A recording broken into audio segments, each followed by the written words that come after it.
Excellent Père de grâce, merci ce matin. Merci pour ta fidélité. Merci pour tous tes bienfaits.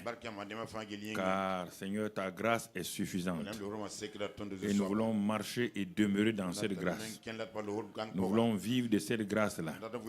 Nous te sommes reconnaissants ce matin, en ce jour du 1er mai 2019.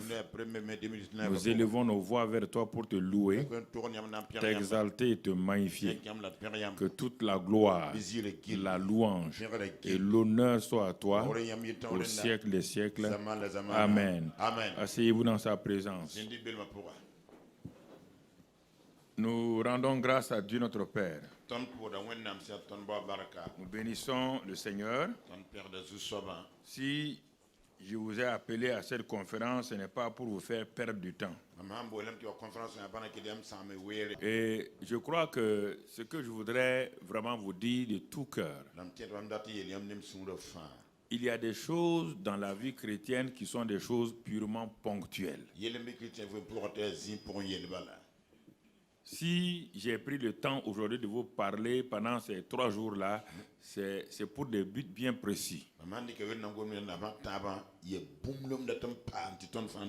Il y a des enseignements qui produisent des résultats ponctuels, d'un seul coup. Mais ça ne vous permet pas de vivre. Et ces enseignements dont je vous parle là, j'ai vu les deux aspects.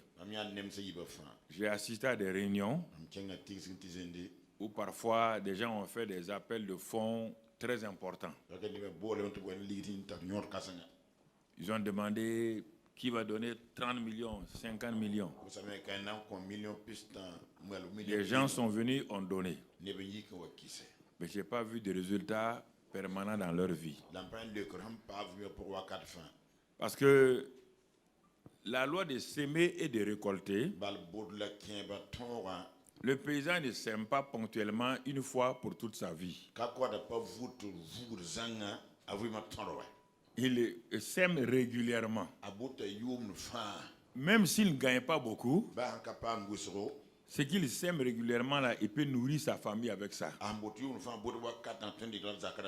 Est-ce que nous comprenons?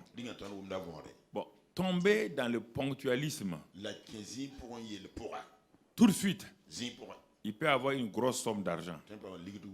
Ça sera dépensé. Mais les gens l'ont fait dans l'ambiance. Et après, ils ne s'attendent même pas à ce que Dieu intervienne. Bon, ils oublient. Parce qu'ils ne pratiquent pas les principes du royaume de façon régulière.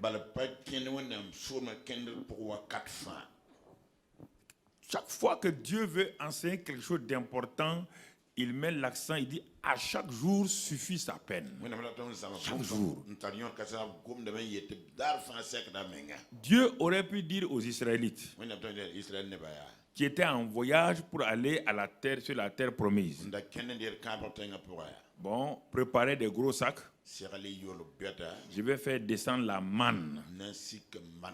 Et vous allez remplir vos sacs de manne pour tout votre voyage. Non. Il a dit, c'est chaque jour. Vous devez savoir que je suis votre source. Et vous devez vous attendre dans la foi. Me donner votre temps afin d'aller prendre la manne là pour faire vivre votre famille. Mais il y a des gens qui ont dit Dieu même et on ne comprend pas. Peut-être il a vieilli ou on ne sait pas. Sinon, c'est pas difficile. On va stocker. Ils sont allés ramasser la manne là pour stocker. Le lendemain, il y a eu quoi? Il y a eu pourriture et des vers. Dieu veut que toi et moi, nous dépendons de lui. C'est ça notre indépendance là. Nous ne voulons pas dépendre de Dieu. Nous voulons avoir des choses et puis ne plus s'intéresser à Dieu, faire nos affaires. Non, c'est pas comme ça la vie chrétienne. C'est pourquoi il dit à chaque jour suffit sa peine. Il n'a pas dit à chaque semaine. Il n'a pas dit à chaque mois. Il n'a pas dit à chaque année. À chaque jour suffit sa peine. On ne peut pas stocker. On ne peut pas stocker. C'est le principe de Dieu. Donc, c'est pourquoi il y a des enseignements qui au début semblent être difficiles, ne portent pas de fruits tout de suite, des bénéfices tout de suite. Mais si vous l'appliquez toute votre vie là, vous serez tranquille. Mais par contre, il y a des enseignements qui sont glorieux, qui sont apparemment formidables. Mais à la fin, vous n'irez pas loin. Écoutez, ce n'est pas pour vous décourager. Il vaut mieux être frère. Et vous qui êtes en contact avec nous partout, je n'ai pas dit de ne pas aller chez eux. Je n'ai pas dit de ne pas écouter leur message. Mais je dis, dans chaque chose, soyez comme des Béréens. Dites-leur, ouvre la Bible. Ce que tu dis là, ouvre la Bible et montre-nous, prouve-nous sur la base des Écritures. Jésus disait, il est écrit. Paul disait, il est écrit. Les Écritures disent. Toi, tu dis, tu n'as pas de preuves. Tu dis, ah, j'ai vu. Nous, on ne marche pas avec ça. Paul, assois-toi et dis-nous comment tu peux dire que Jésus, le bandit qu'on a crucifié là, ils sont trois à être crucifiés. Deux voleurs. Comment toi tu peux dire que les deux là sont des voleurs et que celui qui est au milieu là n'est pas un voleur?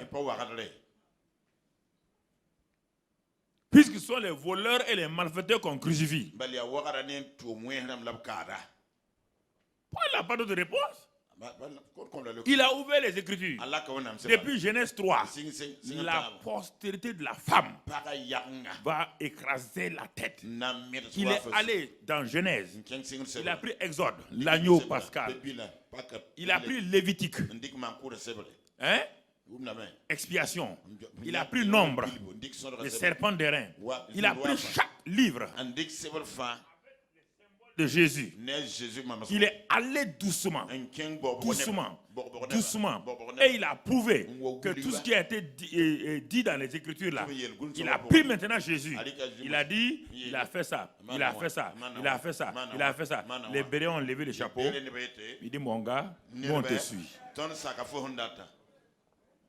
On te suit. Nous te suivons. Sans baver, on te suit. Ah, nous savons qu'en te suivant là, nous ne nous perdrons pas. Si, voici la réalité. Frères et sœurs. Et c'est pourquoi j'ai attendu maintenant pour te donner un certain nombre de témoignages. Comment j'ai commencé. J'en ai parlé une ou deux fois comme ça. Comment j'ai découvert dans la parole de Dieu certains principes. Comment je les ai appliqués moi-même dans ma vie personnelle, dans le ministère que vous voyez là. Comment je les ai appliqués et comment je les applique encore aujourd'hui. Et je vois les résultats. Je vais te sortir quelques éléments aujourd'hui, soit ce matin ou ce soir. Je vais te les sortir un peu que tu comprennes.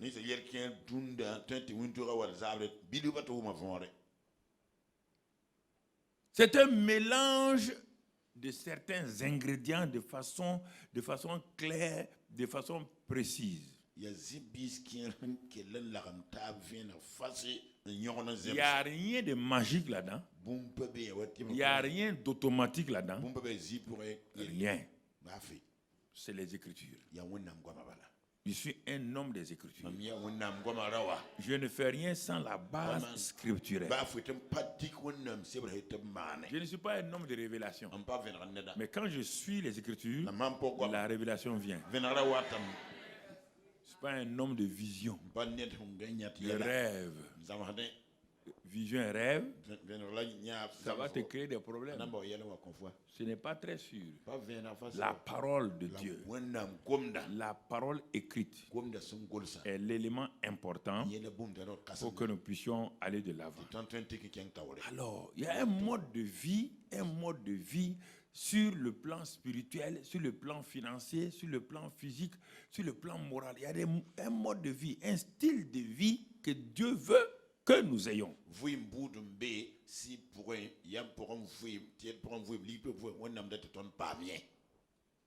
Et nous comprenons. Mais nous avons laissé ces principes-là. On a emprunté la voie de la facilité. On veut lever des fonds. On va lever des fonds. Qui va donner 20 millions? Qui va donner 15 millions? C'est ponctuel. Ça a un résultat ponctuel. Mais ça ne va pas loin.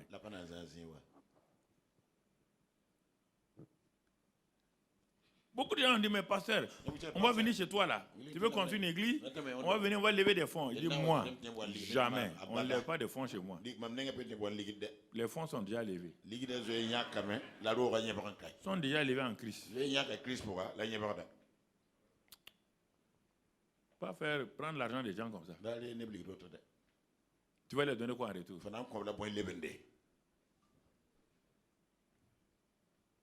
Tu vas leur donner quoi? C'est pourquoi j'enseigne jusqu'à ce que la personne arrive elle-même. Elle est convaincue dans son fort intérieur. Elle sait que si elle fait telle chose là, Dieu va faire ça.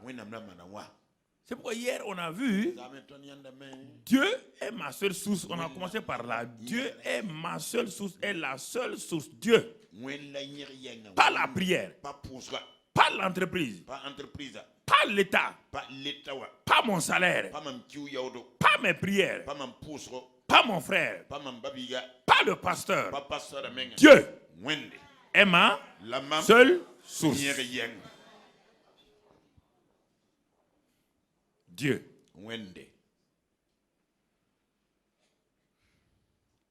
Il n'y avait pas d'entreprise au commencement. Il n'y avait pas de papa au commencement. Il n'y a pas de ministère au commencement. Il n'y a pas d'ange au commencement. Au commencement, Dieu.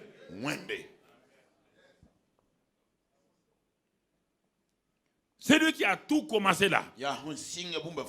S'il a commencé tout, unilatéralement, souverainement, il ne va pas changer. Il dit, en lui, il n'y a aucune ombre de variation. Il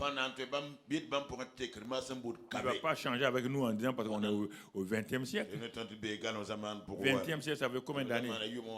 2001. Dieu est éternel. 2000 par rapport à l'éternité. Ça fait quoi? 0, 1 point, c'est fini. Le premier pas de la révélation que Dieu nous a donné, c'est hier soir, Dieu est ma seule source. Et comme il est ma seule source, il pourvoit à tout, mais selon ça, avec gloire, en Christ. Voilà. Dieu d'abord, il est le pourvoyeur selon sa richesse, avec gloire en Christ. C'est lui qui a décidé ça. Mon frère, ma soeur, important. Je dis et je répète, l'entreprise est un moyen. Si tu dis c'est faux, pourquoi l'entreprise te met à la retraite? Quand tu es à la retraite maintenant, est-ce qu'elle s'occupe de toi encore? Même quand l'État, tu es à la retraite, on s'occupe de toi? Non. C'est ce que toi-même tu as cotisé là qu'on te donne. L'État ne te donne plus rien. C'est ce que tu as. On a enlevé ton argent là. On a posé là. C'est ça qu'on te donne tous les 3 mois. Et encore, il faut encore sembler, te donne 3 mois.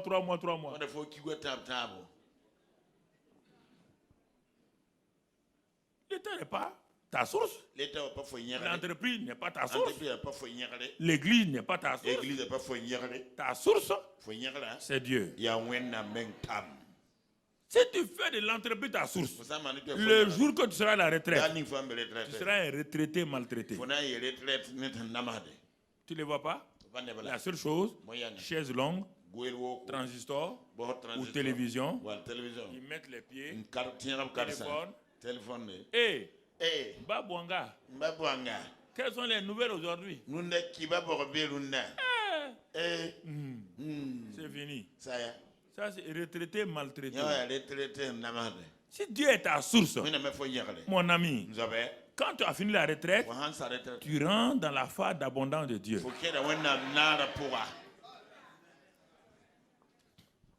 Il a dit ça, c'est un retraité, galant. Regarde comment il marche. On dirait que c'est même pas un retraité. Ah, pourquoi? C'est ça. Et la mentalité des gens, quand ils ont dépassé 50, 53, 55 ans, tu les vois, ils préparent déjà leur maltraitance, ils sont dans Forokia. Et en même temps, le bonnet apparaît.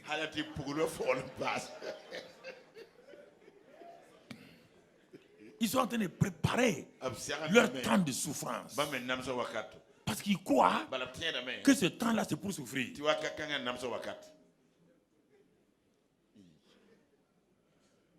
C'est la mentalité des gens. Ils ne savent pas qu'il y a une vie abondante après la retraite.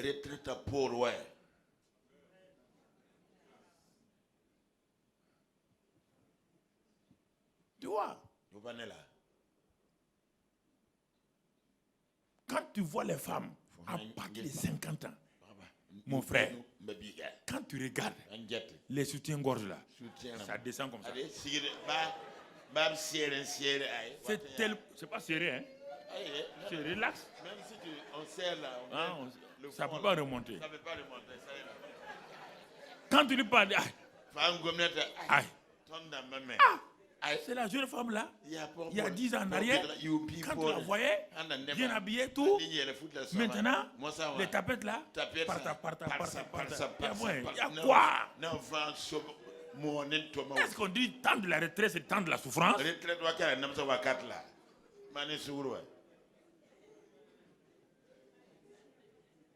ne sais pas. C'est la mentalité.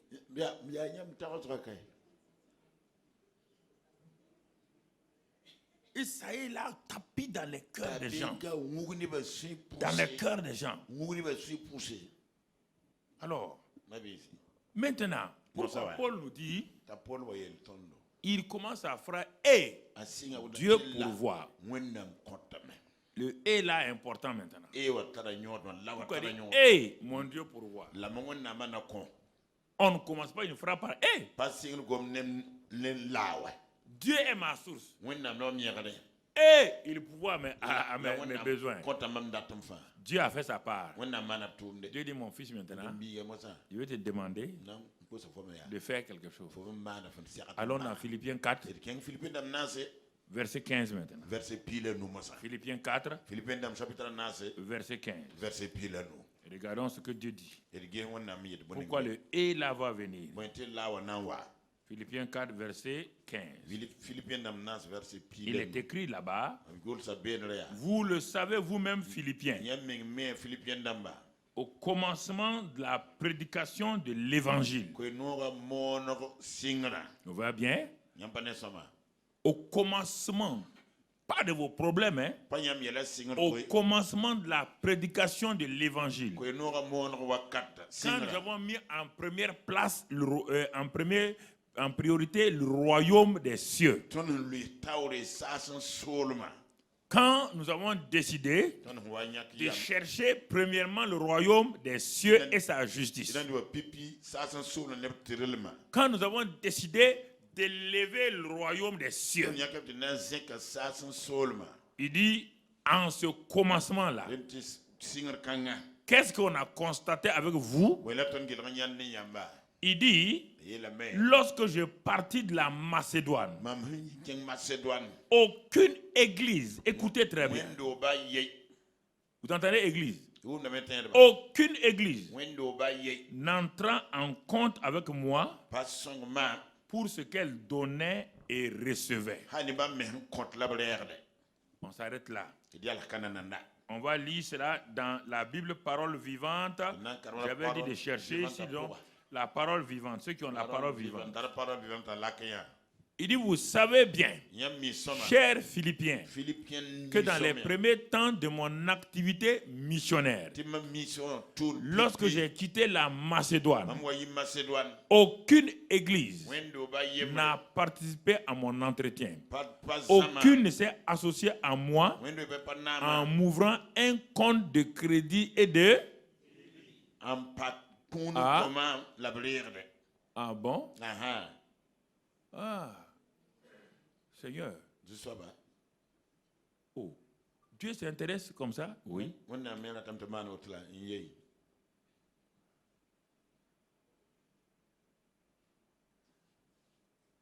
Il dit aucune. Parce qu'il ne comprenait même pas. Ils n'ont pas compris comment financer le royaume des cieux.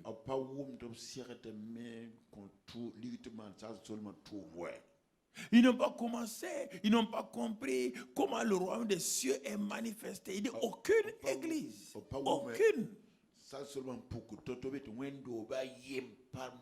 Et c'est la mentalité de l'église africaine et ailleurs. C'est la mentalité. Ils ne savent pas qu'ils doivent financer le royaume des cieux. On parle pas. On dit mon activité missionnaire. On n'a pas de l'individu. Pourquoi? Il faut bien écouter. Hein? Faut bien écouter. Il n'a pas dit moi Paul. Pourquoi?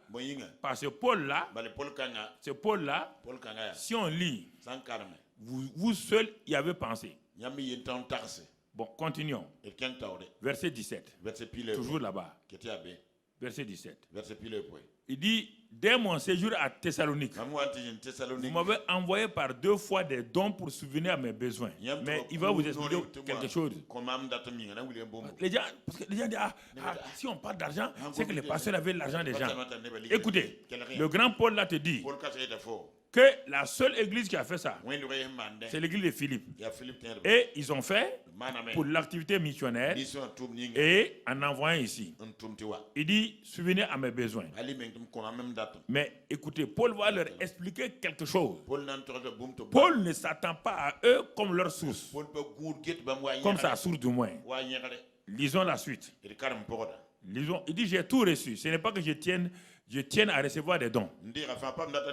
Ce qui m'intéresse, ce sont les fruits que vous offrez ainsi à Dieu et qui sont portés à votre actif. Comptable, lève la main. Sont portés à votre... Dieu a passé les Écritures. Dans le débit, Dieu a débité. Il avait quoi? Il y a un compte céleste alors. Oui. C'est le titre de mon message. Comment ouvrir un compte céleste, de donner et de recevoir.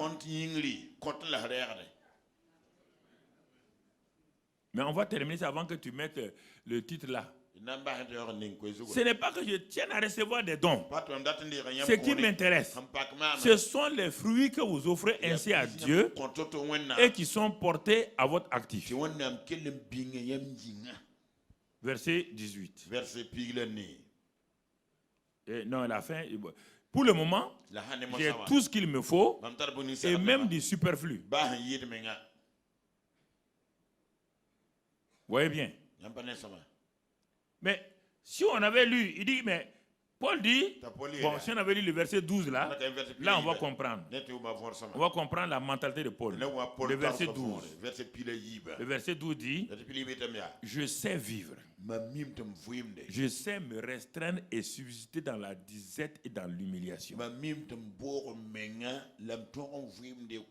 Paul dit qu'il contrôle sa vie financière et matérielle. C'est lui, ce n'est pas les circonstances.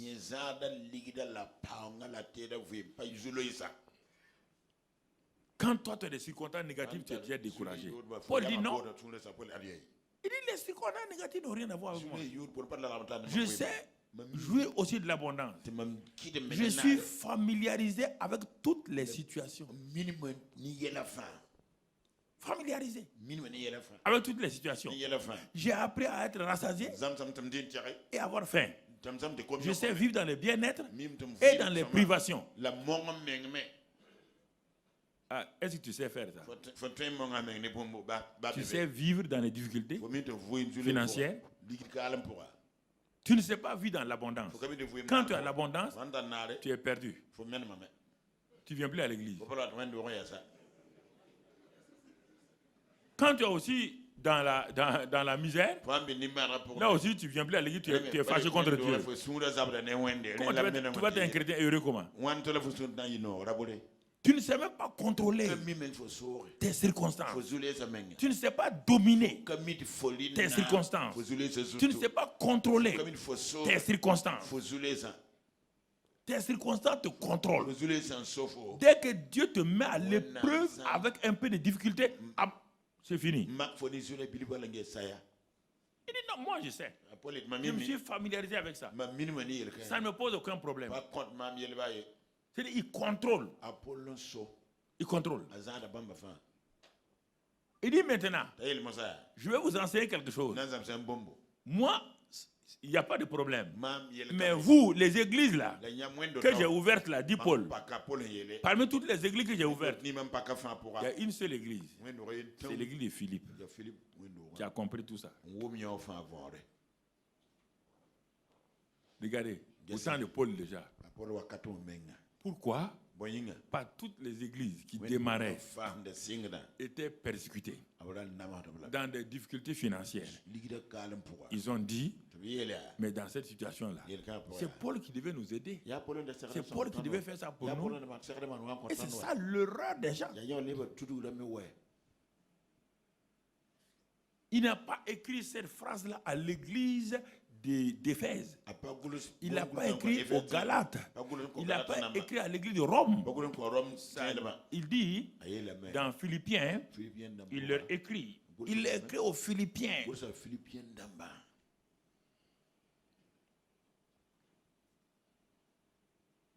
Il écrit aux Philippiens. Vous fûtes les seuls. Les seuls. Et c'est pourquoi, quand on arrive au verset 19 là, après avoir parlé de tout ça, c'est normal, le verset 19 dit « Hey !» Il dit, c'est dit « Hey !» maintenant. Mon Dieu pourvoira. Comme vous vous êtes préoccupé de l'avancement du royaume des cieux, Matthieu 6, 33. Cherchez premièrement le royaume et sa justice. Philippiens, vous avez les mêmes problèmes que les Macédoniens. Vous avez les mêmes problèmes que les Éphésiens. L'église d'Afrique aime recevoir, ne veut pas donner. Quand on reçoit, la loi de la multiplication ne se met pas en marche. Depuis Genèse 1, verset 27-28, Dieu a déclaré cette loi-là. Que toutes les semences vont se reproduire, se multiplier selon leur espèce, selon la loi de s'aimer et de récolter. Il n'y a rien ici, question qu'on veut dépouiller les gens. On veut quoi? On veut apprendre aux gens. Pendant cette conférence-là, je ne vais pas demander de l'argent à quelqu'un. C'est pour toi. Il faut aller l'appliquer chez toi. Il faut aller l'appliquer chez toi. Les nations africaines ont tellement reçu des milliards. Après, on dit qu'il y a tel président qui insulte les Africains. Il écrit des choses, il dit qu'il insulte les Africains. C'est ça. Tant de richesses enfouies. On ne sait pas comment les sortir. Dieu n'a pas pris l'Afrique et puis il a vidé, il a contré, il a caché dans le sol africain toutes les richesses, plus que tous les continents.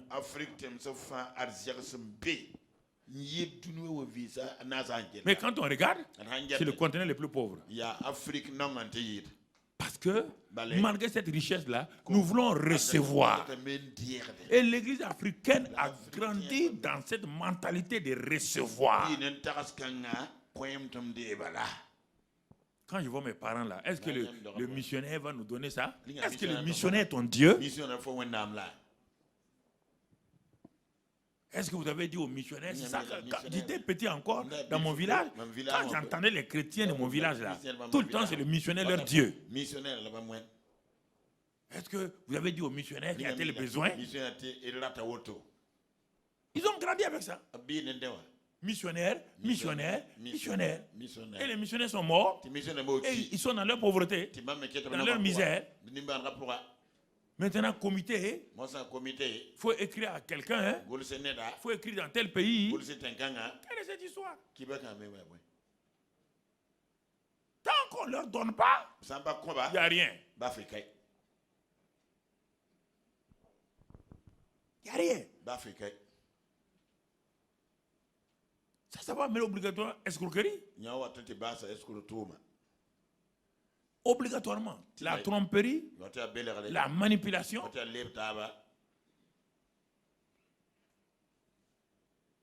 La manipulation. Il dit vous fûtes les seuls pour le donner et le recevoir, pour le débit et l'actif. Vous êtes les seuls à avoir ouvert un compte. Comme Abraham l'a fait, cela a permis à Dieu d'ouvrir un compte au ciel qui s'appelle le Saint d'Abraham. Et aujourd'hui, j'ai commencé, dit Paul, plusieurs églises. Mais ils savent prier. Ils savent gêner. Mais malgré ça, regarde-les où ils sont. Parce que la prière, les jeunes ne donnent pas les moyens. Tu n'as même vu dans la Bible où quelqu'un a prié, gêné, Dieu a donné des moyens. Pour chaque chose, il y a des principes.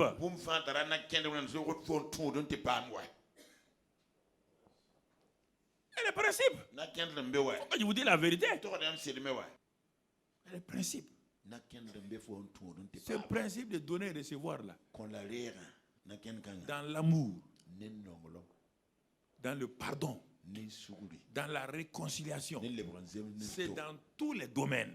Mais aujourd'hui, j'ai pris ce domaine-là, sinon c'est dans tous les domaines. Si vous ne donnez pas l'amour, vous ne recevrez jamais l'amour. Vous attendez tout le temps que les gens vous aiment. Vous allez souffrir dans la vie. Vous ne donnez pas l'amour. Vous attendez que les gens vous aiment. Et tout le temps, personne ne m'aime. Quand tu entends quelqu'un vous dire c'est un pauvre spirituel. Il souffre dans son âme. Vous lui dites, il faut arrêter, pauvre là. Pauvre là, il faut arrêter. Personne ne t'aime. Tu aimes quelqu'un? Quelqu'un qui aime quelqu'un ne veut pas dire personne ne m'aime. Oui ou non? Quelqu'un qui aime les gens, est-ce qu'il sait qu'on ne l'aime pas? Si tu es trop attentionné, on ne t'aime pas parce que tu n'aimes pas. C'est ça le problème. C'est un principe. Ce n'est pas dans l'argent seulement. Et c'est ça qui débloque beaucoup de situations. Tu comprends? Donc, nous voyons ici, c'est pourquoi Dieu dit, dans Deutéronome 8 qu'on a lu hier là, il a dit, verset 17-18, il dit, le pays que je vais vous donner est mon pays. Et je vais vous donner la force. Tout ce que je dis là, je vais vous donner la force d'acquérir toutes ces richesses. Donc Dieu est la source. Il est celui qui donne la capacité, par sa grâce, d'acquérir les choses. Mais à condition que j'ouvre le compte de donner et de recevoir.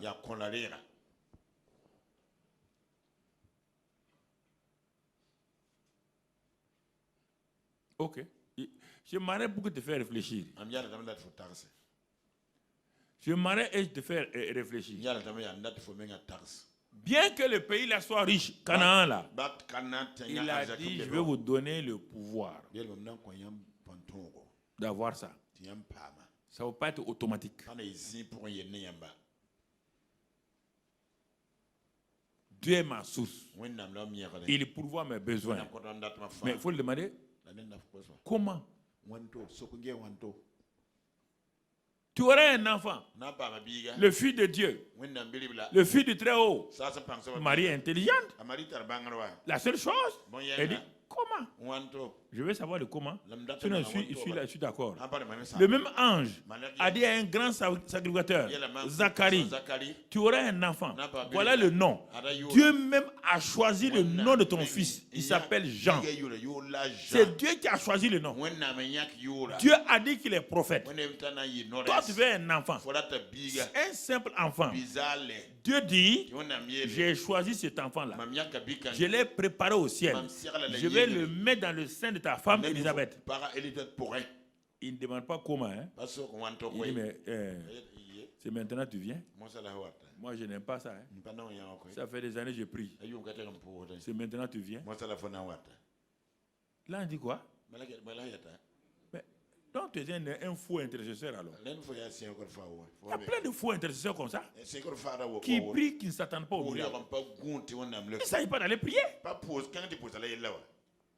Quand je parle de prière, les gens croient que je suis contre la prière.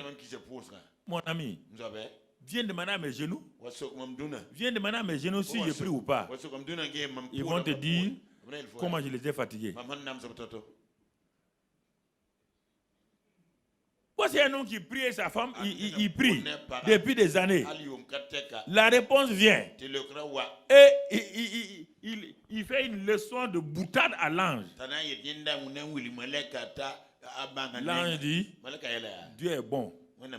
Moi là, je vais te montrer. Dieu, ferme ta bouche. C'est ton papa là qui est bon, hein? Pas moi. Moi, je vais te fermer la bouche. Et puis le parti fait le compte rendu à Papa Bondé. Il dit, tu as des gens comme ça dans le ministère. On les voit prier. Il veut un enfant. Tu m'envoies à lui donner un grand prophète. Le précurseur de Jésus. Le plus grand de tous les prophètes. Il me répond comme ça là. C'est maintenant que tu viens. Moi, je n'ai pas demandé ton avis. J'ai fermé ta bouche. Papa Bondé dit c'est bien. De temps en temps, il faut faire comme ça. Tous ces hommes de Dieu, ils prient. C'est pas la prière. Est-ce que tu attends le résultat? Tu attends le résultat? On a prié. Et après, on a gêné. Et après, où est le résultat? Ah, mais pasteur, on a prié. Non. J'ai dit non. Montre-moi le résultat. Tu peux prier. En allant prier, tu ne t'attends même pas à un résultat. Toi, tu peux prier seulement. Ah! À quoi ça te sert? Tu rentres dans ton lieu de prière pour aller faire ton devoir. Je connais ces expressions-là. Quand j'étais de l'autre côté, notre temps de prière arrive. On dit on va aller prier. C'est comme ça qu'on disait entre nous. L'heure de la prière est arrivée. Mais c'est pour faire quoi? Non, on doit prier. Vous attendez quoi? Mon ami, on doit prier. C'est fini. C'est ça le problème. Oui, parce que j'ai prié ce matin 1 heure. C'était adoration. Si c'est adoration, il n'y a pas de problème. Si c'est louange, tu dois attendre un résultat. Dieu habite dans la louange. Si c'est adoration, ça c'est pour Dieu lui-même. Tu n'attends rien. Tu es content de pouvoir adorer Dieu. Ton cœur est content. Si c'est louange, Dieu va descendre. C'est-à-dire, il va manifester sa présence. Si c'est la prière d'intercession, c'est pour quelqu'un qui a des problèmes. Il faut voir quelles sortes de prières tu es en train de faire. L'intercession, c'est se tenir sur la brèche pour quelqu'un, pas pour toi. Un intercesseur ne prie pas pour ses besoins. Non, un intercesseur prie pour les autres. Et il rentre dans la prière, là, dans le lieu là, avec un sujet. Et il sort avec le résultat pour la personne. Il dit à la personne là, ne t'inquiète pas, Dieu a répondu. Toi, tu vas prier, on va prier. C'est quelle prière? On a prié seulement. Il y a plusieurs sortes de prières. Dans une boutique, je veux marchandise. On dit laquelle? Je veux marchandise seulement. Hein? On t'amène Kouraba. Et tu te fâches. Mais tu as dit que tu veux marchandise. Kouraba est marchandise? Oui ou non? C'est pas les chrétiens. Il faut être intelligent. Il faut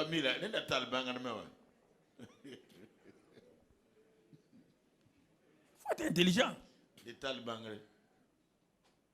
La prière, c'est tout un ensemble.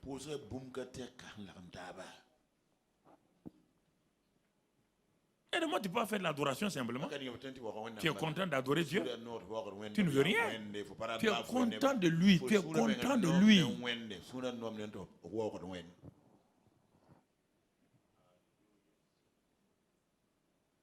Tu comprends, mon frère? Quand il y a ça, et nous allons voir, mon frère, tout juste un cas pratique. Un cas pratique ce matin, puisqu'on dit comment ouvrir un compte céleste du donner de recevoir. Première étude de cas qu'on va voir ce matin-là,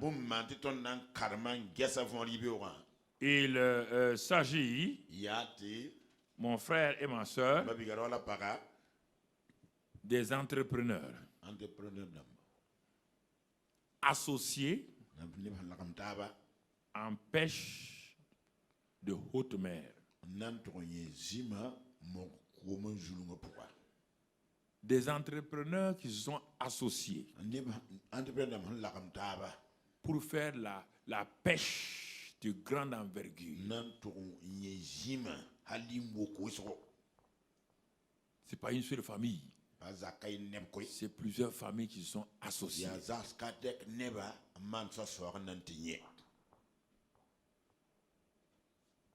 Et ils sont dans cette entreprise-là depuis des années.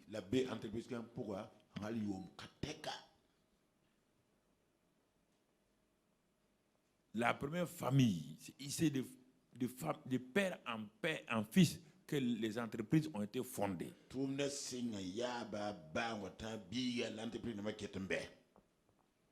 Ils l'ont fondé, ils ont fondé ces entreprises-là sur leur connaissance, sur le fait qu'ils ont appris ces choses-là de père en fils.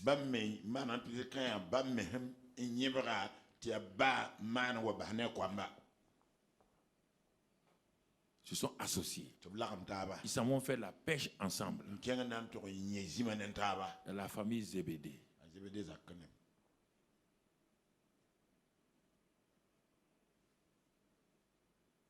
Il y a la famille de Pierre et son frère.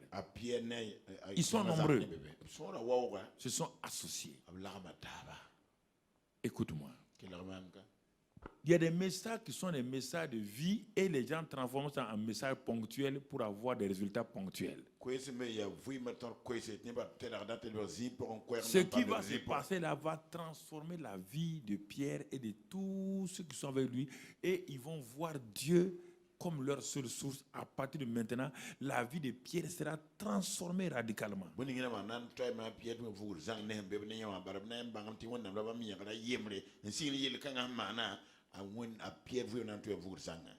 Jusqu'à présent, ils n'ont pas mis Dieu à la première place. Écoute-moi, ils n'ont pas mis Dieu à la première place. Tu as ouvert ton église sans mettre Dieu à la première place. Tu dis, Dieu m'a appelé. Tu as ouvert l'église là, mais Dieu n'est pas premier dans l'église. C'est toi et tes anciens et tes diacres. Tu as ouvert une entreprise et Dieu n'est pas le premier. Tu as ouvert une affaire et Dieu n'est pas, et ça fonctionne. Et tu es un croyant comme Pierre. Pierre était disciple de Jean-Baptiste. Et tous étaient des disciples de Jean-Baptiste. Mais ils ont ouvert leurs affaires là sur simplement le plan naturel, le plan d'expertise de la pêche. Et ça fonctionne. Mais un jour, Dieu voulant utiliser ces hommes-là, il va apparaître pour les enseigner de façon pratique. Tu es dans une situation, peut-être, si ce n'est pas ce matin, ça sera ce soir, je vais te donner plusieurs cas et tu vas comprendre. Je vais aborder tous les aspects, entreprise, affaires, ministère, famille, tout. Et d'ici demain soir, tu vas savoir dans quel cas tu te trouves. Ça marche. Jusqu'au jour où il y a une crise. Une crise. La crise intervient dans tout ministère, dans toute entreprise, dans toute famille. Il faut t'attendre à ça. Et c'est dans les crises que Dieu vient se révéler à toi de façon spécifique.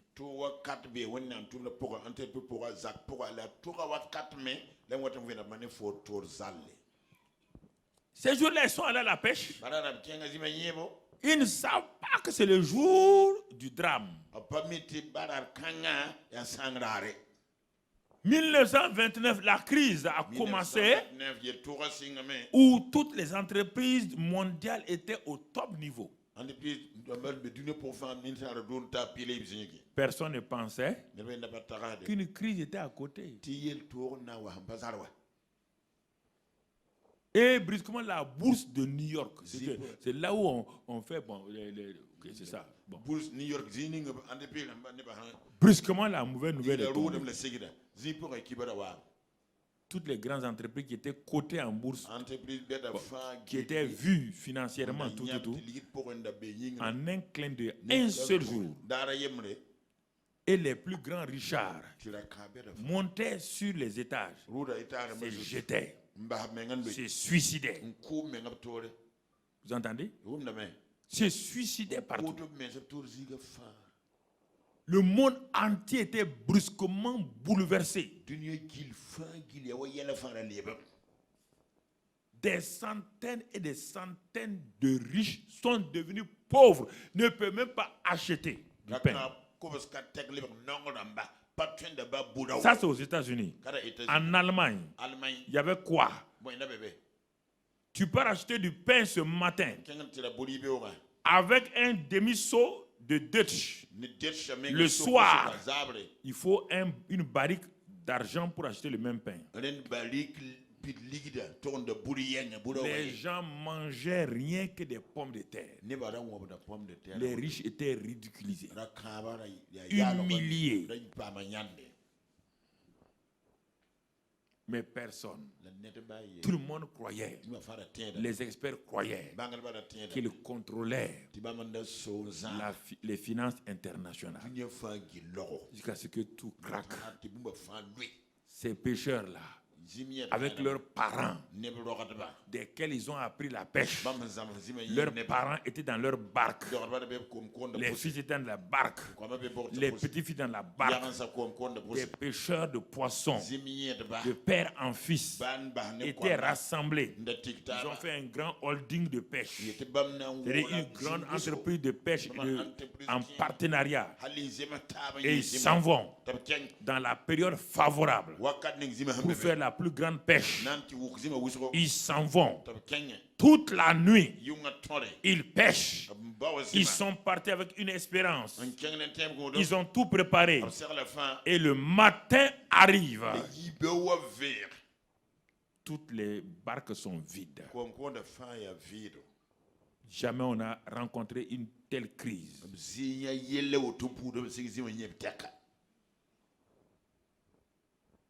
Jamais. Qu'allons-nous faire? Comment allons-nous nourrir nos familles? Comment allons-nous prendre soin de nos affaires? Regardez, je vais t'expliquer. La mer sur laquelle ils étaient en train de pêcher, c'est ça qu'on appelle le monde. La mer, c'est le monde. C'est toujours le monde. Ça, c'est pour toi. Tu n'as pas de mer. Mais il y a le monde qui est là. Deuxièmement, la barque et les filets, c'était les instruments de travail. C'est tout ce sur quoi tu te bases. C'est ça. Les dons spirituels. C'est ça sur te bases. Tout ce que tu fais. Toutes les prières. C'est ça, la barque et les filets. Ils ont utilisé leur barque. La barque n'était pas mauvaise. Les filets n'étaient pas mauvais. Écoute-moi, ta prière n'est pas mauvaise. Ton jeûne n'est pas mauvais. Mais voilà, ça c'est la barque et les filets. Mon frère, ma soeur, les poissons, c'était ce qu'ils avaient besoin. C'était leur besoin pour pouvoir. C'était les fruits, ce qu'ils devaient prendre pour pouvoir se nourrir. Mon frère, ma soeur, alors, et les pêcheurs là, ce sont les travailleurs. C'est que tu travailles. Mais les voilà dans la faillite.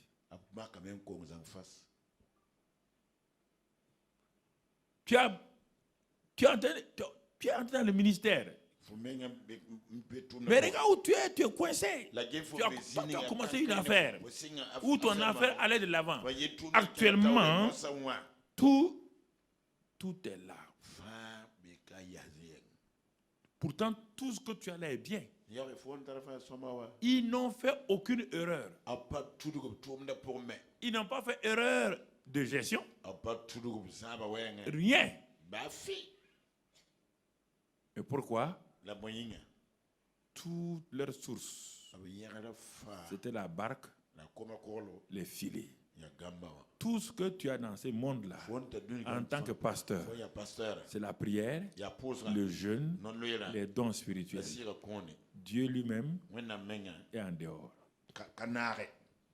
Et il va te donner une leçon.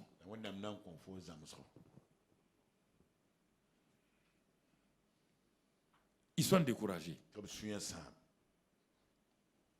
sont descendus en train de laver leurs filets avec des pensées négatives dans lesquelles tu luttes. Je suis dans le ministère. Comment vais-je m'en sortir? Financièrement, ça ne va pas. La famille traverse des problèmes. Les besoins sont grands. Comment vais-je faire? Tu te poses la question. Est-ce que je n'ai pas fait des erreurs? Non. Est-ce que je ne suis pas dans le mauvais endroit? Non. Mais alors pourquoi ça ne va pas? Voilà la question que les gens ne savent pas. Au lieu de s'arrêter, ils se jettent encore dans la prière. Plus ils prient, plus ils sont dans la confusion. Ils ne s'arrêtent pas. Mais Pierre, ses amis, sont obligés de s'arrêter. Pas de résultat. Ils sont arrêtés. faut t'arrêter. Et c'est en ce moment que quelqu'un va entrer en scène. Quelqu'un va entrer en scène. C'est ça qui est important. Dieu vient toujours au bon moment. Ok. Compte toujours sur tes forces. Continue. Continue à compter sur tes forces. Dieu vient au bon moment.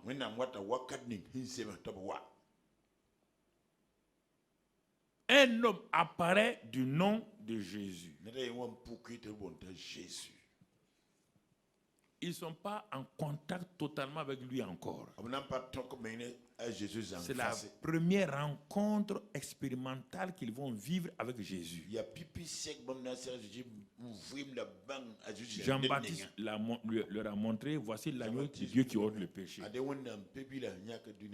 Ils l'ont su. André, le frère de Pierre, a suivi un peu.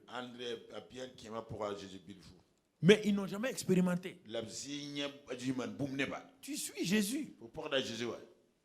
Mais quelle est l'expérience? Où tu vas découvrir que c'est lui ta source. Ah? Moi, je croyais que c'était ma barque. Je crois que c'est mon ministère. Je crois que c'est mes prières. Je crois que c'est ceci ou cela. Non. Il vient simplement. Il vient. Et quand il arrive, il sait que tous ces hommes avec leur barque là sont en difficulté. Mais ce n'est pas ça qui intéresse Dieu d'abord. C'est ça. Vous voulez présenter vos problèmes à Dieu. Ça ne l'intéresse pas. S'il n'a pas fait un travail en toi, si tu donnes une solution ponctuelle, ça ne te servira à rien. Vous croyez que Jésus ne peut pas prier? Prier pour Pierre, Paul et Jean, Pierre et ses amis? Est-ce qu'il a prié pour eux? Est-ce qu'il leur a dit de prier? Il faut bien comprendre la parole de Dieu. Parce que les prédicateurs prennent ce texte-là et le balancent. Il faut faire ça. Ils enlèvent tout. Ils laissent quelques paroles. Jette le filet. Tu auras... Non, tu n'as pas le reste là. C'est comme ça automatiquement. C'est vraiment comme ça. Toi, tu n'as pas lu tout.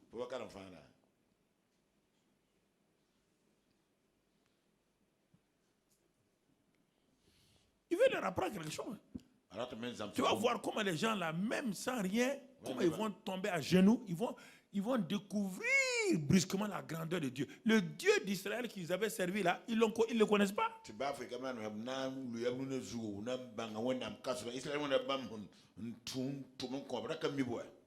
Ils ne le connaissent pas. Le voilà sous forme humaine.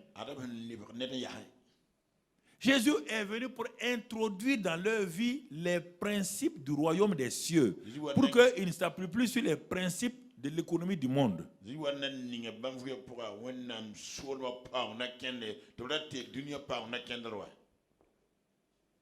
Ah? Oui. Le royaume des cieux a sa manière de travailler. Et le monde a sa manière de travailler. Le monde, son travail toujours se termine dans la déception, dans le découragement, et parfois, toi-même, tu es déçu.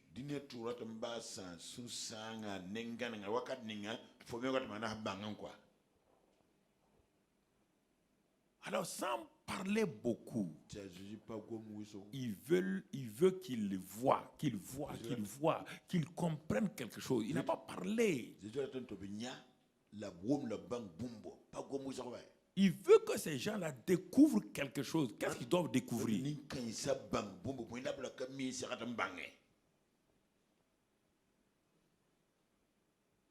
Pourquoi il a mené la foule là au bord de la mer? Pourquoi il y a une foule qui le suit? Pourquoi il n'a pas prêché là-bas? Pourquoi il va venir prêcher ici?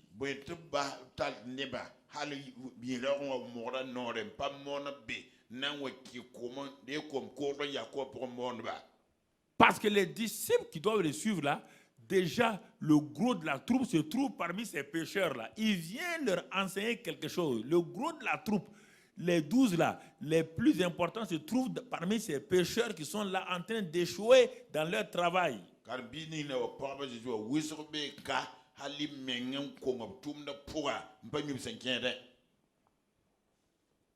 Il a mené la foule là-bas.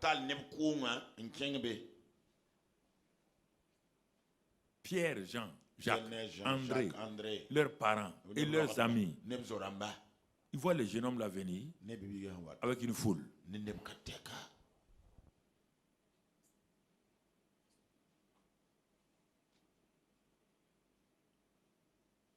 Et là, il monta dans l'une de ces barques qui était à Simon.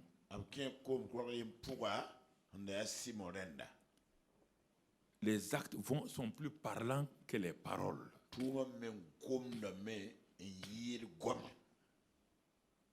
Pour faire quoi? Quand il est rentré, il dit à Pierre de s'éloigner du bord là. La foule était de l'autre côté. Jésus est en train de monter à Pierre. La priorité du royaume des cieux. Et quelque chose d'important va sortir de là tout à l'heure. Il s'assoit. Il montre à Pierre que le besoin principal d'un homme, ce n'est pas le manger et le boire. C'est ça qu'il va enseigner plus tard dans Matthieu 6. Ce ne sont pas les vêtements. Non. C'est le royaume des cieux et sa justice. Il dit, quand le royaume des cieux et sa justice sont mises en priorité, il dit, toutes ces choses-là vous seront données par-dessus. Il est en train d'appliquer ça avant d'avoir enseigné. La barque là, c'est la vie de Pierre. C'est ça qu'il pense que c'est sa source de bénédiction, sa source donc de revenus. Jésus dit, il n'y a pas de problème. Tu ne comprends pas, mais je vais rentrer là-dedans. Puis tu penses que c'est avec ça là que tu gagnes ta vie. Je vais rentrer là-dedans. Je vais l'utiliser comme un simple moyen et non pas comme la source.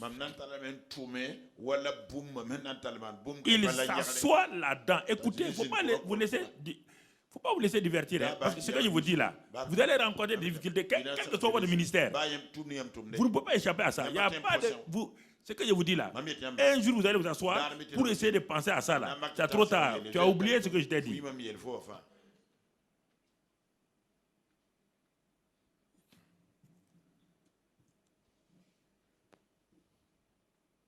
Il s'assoit. Il annonce l'évangile. Comme Paul l'a dit. Il dit Philippiens. C'est quand j'ai annoncé l'évangile là. Quand vous êtes venu, vous m'avez donné, vous avez ouvert un compte. Il est en train de montrer à Pierre qu'il faut qu'il ouvre un compte. En faisant quoi? Mais comme il n'a pas enseigné, Pierre ne peut pas comprendre. Donc il prend d'abord la barque. Et il utilise la barque comme moyen d'amplification de la prédication. Parce que il n'y a pas de haut-parleur. Mais tu ne sais pas, ça c'est sur le plan scientifique, je peux te dire. Quand tu montes sur l'eau, quand tu parles, l'eau amplifie la voix et ça en va. Voilà. Tu vois, Jésus, il n'a pas besoin d'amplificateur. Il a pris ce que lui-même a créé là. Il s'est éloigné. Quand il a parlé, l'eau a amplifié.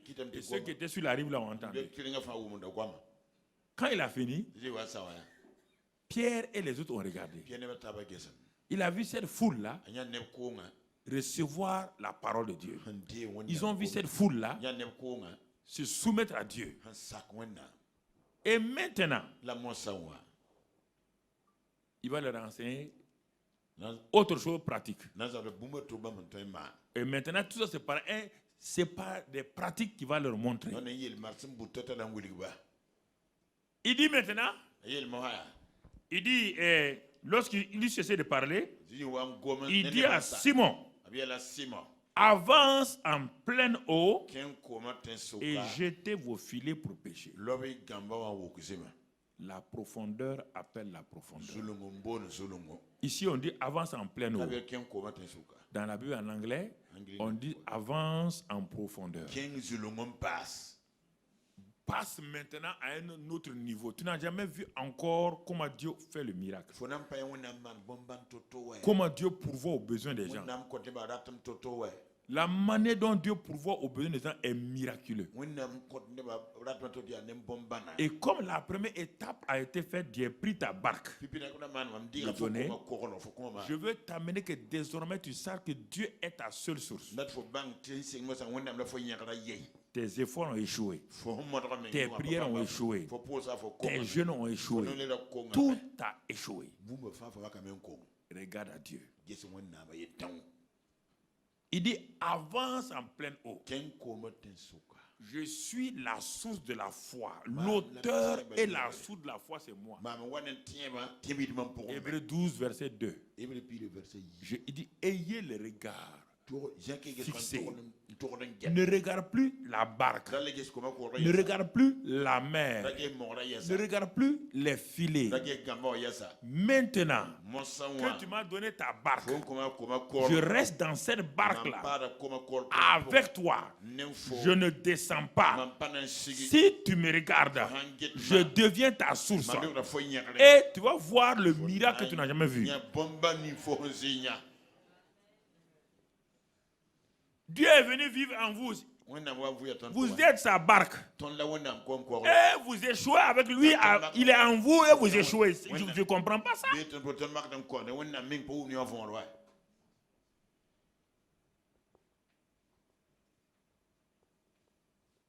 avance. C'est-à-dire, quitte la vie artificielle chrétienne que tu as menée là. Laisse tes manières, tes méthodes là, laisse-les. Il y a une révolution que je vais faire en toi. Une révolution. Et les gens n'aiment pas la révolution. Révolution veut dire c'est un changement total de ta manière de voir, ta manière totale de vivre et tout. Ta manière totale de travailler. Avance en pleine eau, en eau profonde. Car la profondeur appelle la profondeur. Je ne dis pas que tu as enseigné ça, hein? Tu n'as pas enseigné ça. Tu n'as pas raconté. Tu as raconté, tu as dit des versets. Tu n'as pas enseigné ce que j'enseigne. Tu ne peux pas me dire ça. Hein? Tu vas prendre ta cassette à mener. Tu dis tu as enseigné, va prendre ta cassette là. Tu as dit oui, il a dit d'avancer en pleine eau. D'accord. Mais il y a quoi? Il y a quoi là-dedans?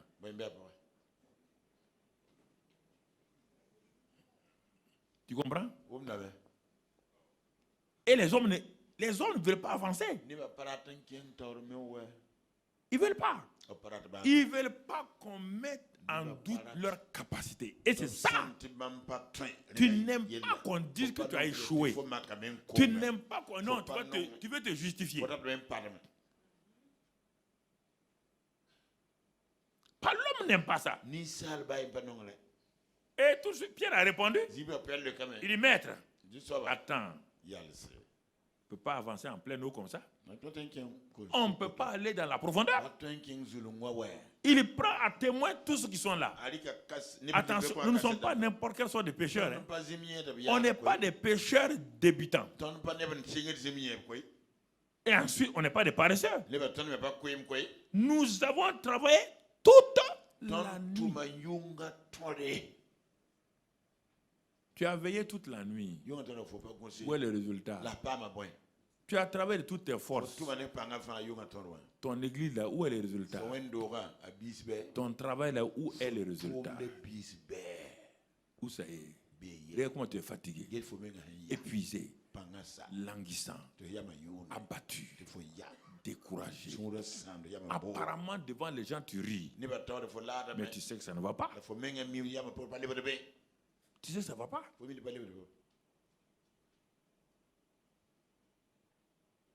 Attention. Nous avons travaillé toute la nuit. Nous avons étudié toutes les techniques de pêche. Jésus se tait. Seigneur, pour la croissance de mon église, l'environnement n'est pas bon. Ici, il n'y a que des gens qui sont opposés au christianisme. Jésus ne parle pas. Mais tu n'as pas la foule qui était là. Tu crois que c'est des petits garçons? La foule à qui j'ai prêché là. Si Jésus pouvait lui parler, ce sont des bénis oui. La foule à qui j'ai parlé là, tu as vu, non? Tu as vu des brigands parmi eux? Tu as vu des gens méchants, non? Mais quand j'ai prêché, tu as vu l'effet, non? Tu as vu le résultat. Ce n'est pas une question d'environnement. Ce n'est pas une question de difficulté. Si tu as vu mon succès, et si tu me regardes, avance en eau profonde et jette ton filet et jetez vos filets pour pêcher. C'est Pierre seul qui répond. On dit jetez vos filets. C'est la même chose, ce que je prêche ce matin là. Peut-être peu de gens vont accepter. Dans tous les groupes là, il n'y a que Pierre qui a accepté. Et c'est lui qui répond. Mais avant de répondre encore, il discute. Il envoie des arguments. C'est-à-dire, il veut dire à Jésus, mais pourquoi? C'est-à-dire que s'il pose la question, pourquoi on doit jeter? Jésus n'a pas répondu à ça. Il va donner l'enseignement plus tard. Pour le moment, il ne donne pas l'enseignement. Il va donner l'enseignement plus tard. Dans le même chapitre, et dans Luc là, il va donner. Il dit d'abord de pratiquer. D'abord foi. Il va donner l'enseignement plus tard.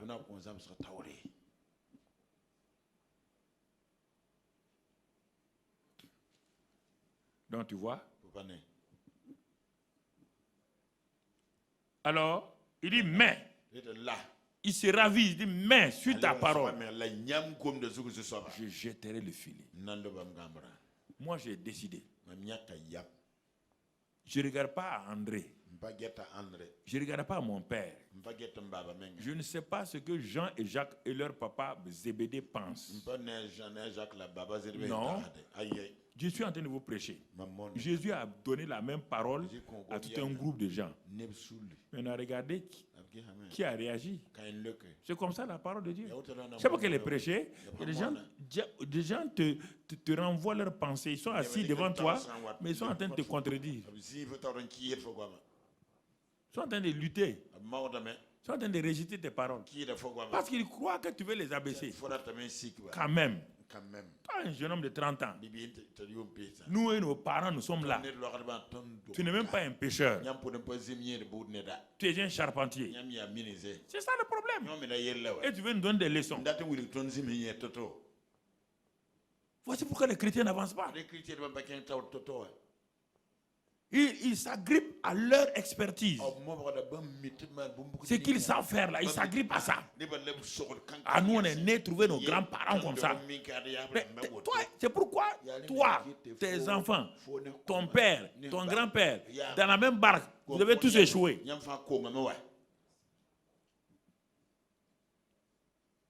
C'est toute la famille qui a échoué. Des grands-parents jusqu'aux petits-enfants.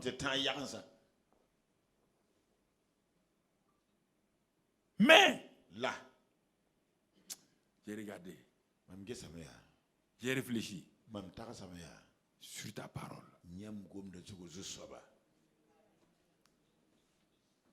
voyez bien, toujours les Écritures où la parole parlait. Sur ta parole, moi, Simon Pierre, je jetterai le filet.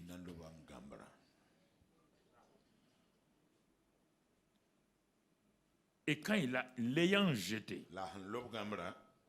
il prit une grande quantité de poissons et leurs filets se rompaient. Un seul. Pas tout leur filet, puisqu'on a dit il a jeté le filet. Quand on a dit leur filet se rompait là, si tu regardes le verset 6 encore, c'est au singulier. C'est le filet de qui? Mais maintenant, on donne ça à qui? Tout le monde maintenant. Bon, imaginez. Si tout le monde avait jeté son filet. Chrétien. Fatiguer les gens. C'est toujours une seule personne. Qui fait? Oui, regardez. Vous avez peur. Et ça, c'est nous. Qu'est-ce que les gens vont penser de nous?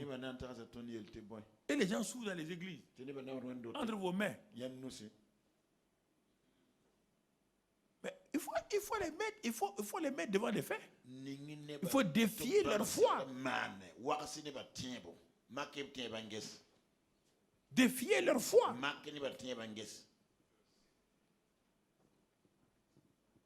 Plein de gens ont commencé des projets, mais à la première difficulté, ils ont abandonné. Ils ont abandonné. Dès les premières difficultés, le marché, ça ne va pas. Il y a trop de corruption. Il y a trop de difficultés. Voici des entrepreneurs qui étaient en difficulté.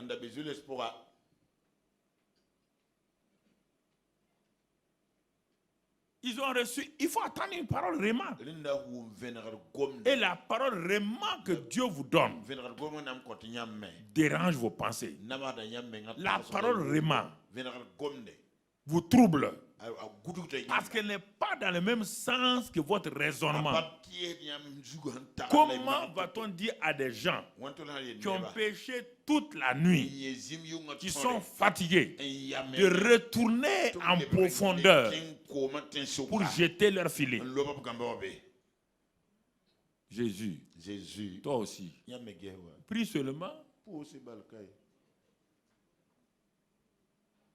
Prie là, prie seulement. Et nos pirogues vont se remplir. Mais il dit, vous n'allez rien apprendre. Ces miracles-là ne font apprendre à personne. Les miracles ponctuels, ça n'apprend à personne. Les gens oublient, le lendemain ils ont oublié. Ils ont oublié. Ils ont oublié. Ils n'ont rien appris. Ils ont pris des poissons. Des gros poissons. Et qu'est-ce qui se passe? Regarde la réaction. Et verset 8. Quand Simon vit cela, il tomba aux genoux de Jésus et dit, Seigneur, retire-toi de moi, car je suis un homme pécheur.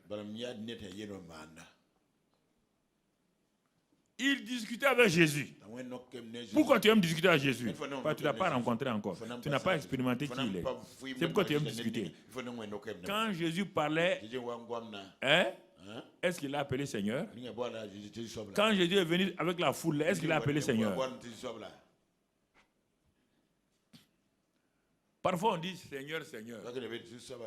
C'est des paroles en l'air. En quoi tu as vu sa seigneurie? En quoi? C'est un langage religieux. Le langage de Pierre a changé. Il tomba à ses genoux. Et il rentrait en lui-même. Il dit, je suis un homme pécheur. Tout ce qu'il a entendu Jean-Baptiste dire, leur chef, leur ancien chef là. Voici l'agneau de Dieu qui ôte les péchés. Il vient maintenant lui-même de faire l'expérience. Non pas ce que Jean-Baptiste a dit. Lui-même son expérience a montré qu'il est un pécheur et que c'est l'homme-là, il tombe à ses genoux pour dire tu es l'agneau. Enlève mes péchés. Pardonne-moi. Et mon frère, l'épouvante l'avait saisi. Il y a des rencontres quand on fait avec Dieu. Ça te transforme plus que 10 000 enseignements théoriques. l'épouvante. Pas une peur simplement. Hein. Il était épouvanté. Il l'avait saisi. Lui et tous ceux qui étaient avec lui. Les papas, les petits-fils, les fils, tous étaient épouvantés à cause de la pêche qu'ils avaient faite. On dit qu'il en était de même de Jacques et de Jean, fils de Zébédée, les associés de Simon. Ouais, toute l'équipe puissante qui doit suivre Jésus là était ici.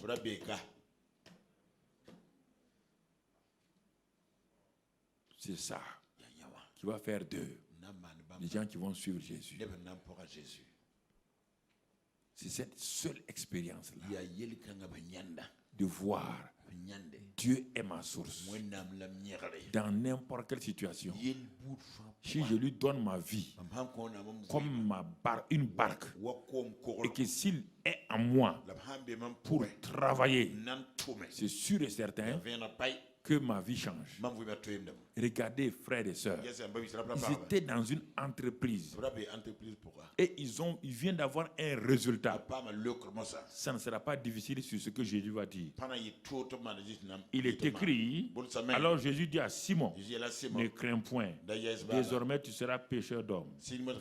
Et ayant ramené les barques à terre, ils laissèrent tout à leurs parents et les suivirent.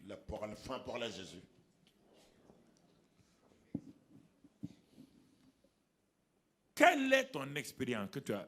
Quelle est l'expérience? Oui, Dieu m'a appelé, d'accord.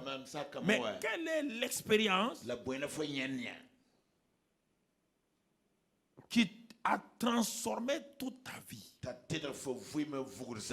et qui a créé en toi une crainte de Dieu dans ce domaine-là?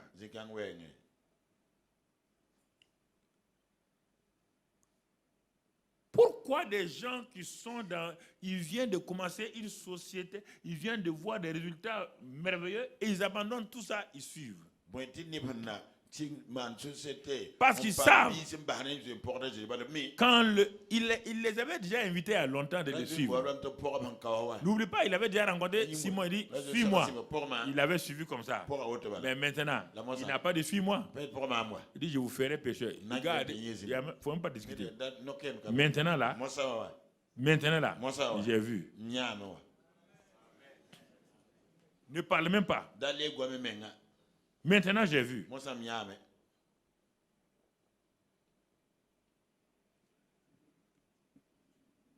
Il y a des visitations, des rencontres dans ta vie. La rencontre de Jésus et de Paul. Il dit au roi Agrippa, il dit les gens n'ont qu'à me lapider. Les gens n'ont qu'à me frapper. Il a été frappé 3 fois. 3 fois, on l'a laissé pour mort. Le gars a dit, je ne peux pas résister à la vision céleste. Ça est en moi. Je ne peux pas. Découpez-moi en morceaux. Chaque morceau va dire la même chose. Est-ce que tu es allé en eau profonde, chrétien? Tu veux les pains et tu veux les poissons pêcher avec tes efforts. Une vie chrétienne où il y a du naturel et un peu de divin là-dedans. Il y a du naturel saupoudré de divin.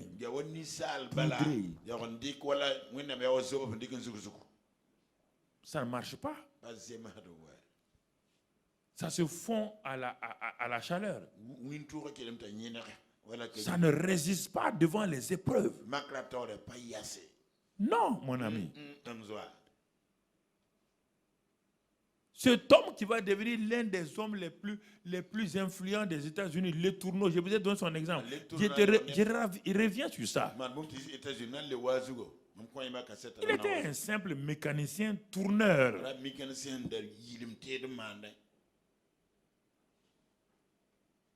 Un bon chrétien.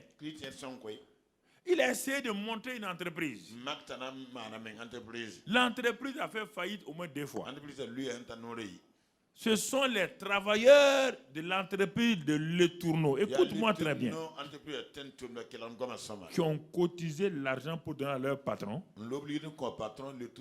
Patron, on va aller.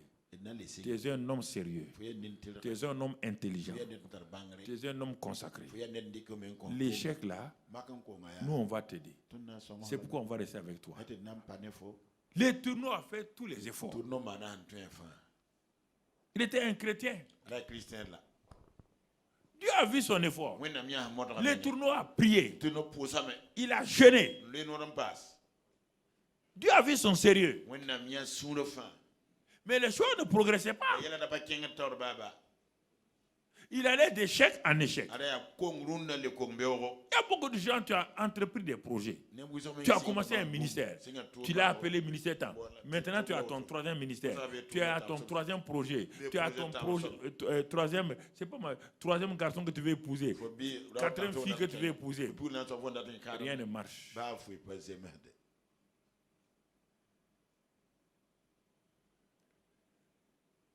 Un jour, Le Tourneau va rencontrer sa visite divine.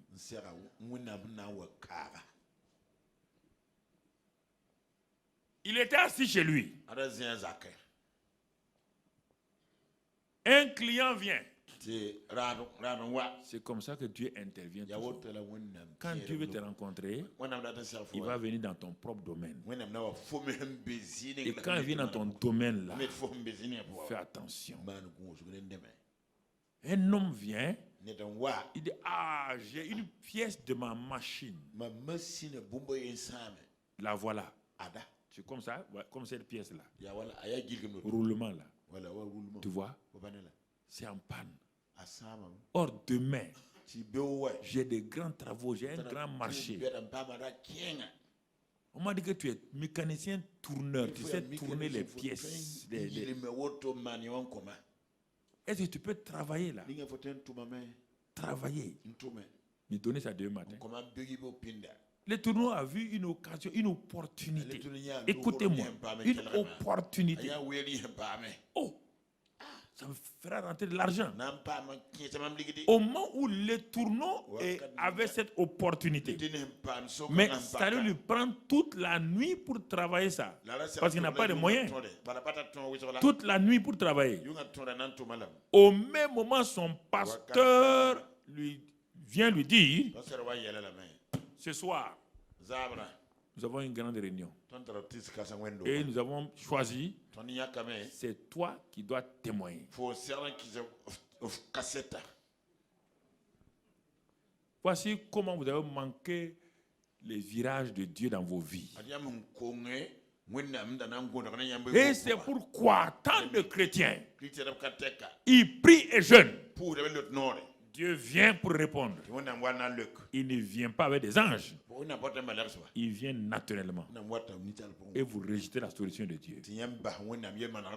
Vous rejetez la solution de Dieu. C'est pourquoi vous tournez en rond. Vous tournez en rond. Vous tournez en rond. Donc, Le Tourneau avait ce projet de pièces en main. Et il avait le royaume des cieux à annoncer.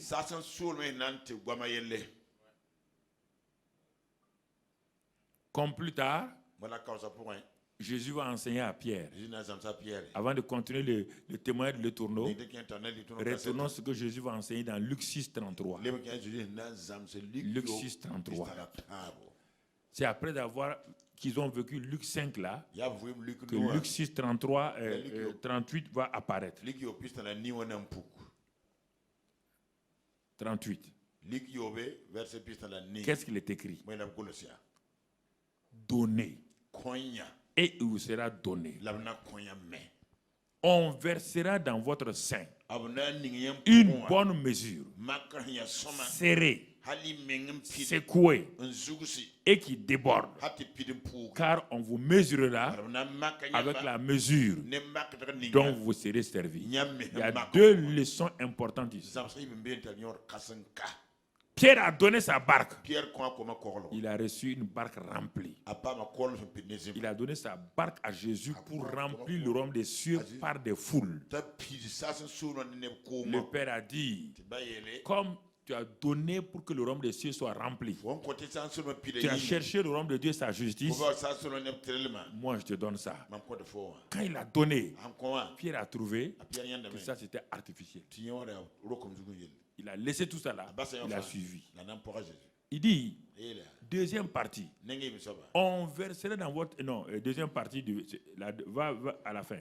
On vous mesurera, écoutez, avec la mesure dont vous serez servi. Écoutez-moi, hein, si vous servez Dieu avec un cœur étroit, Dieu vous servira avec des mesures étroites. Comment servez-vous Dieu? On vous mesurera avec la mesure que vous avez utilisée. Écoutez-moi, frères et sœurs. Beaucoup de chrétiens,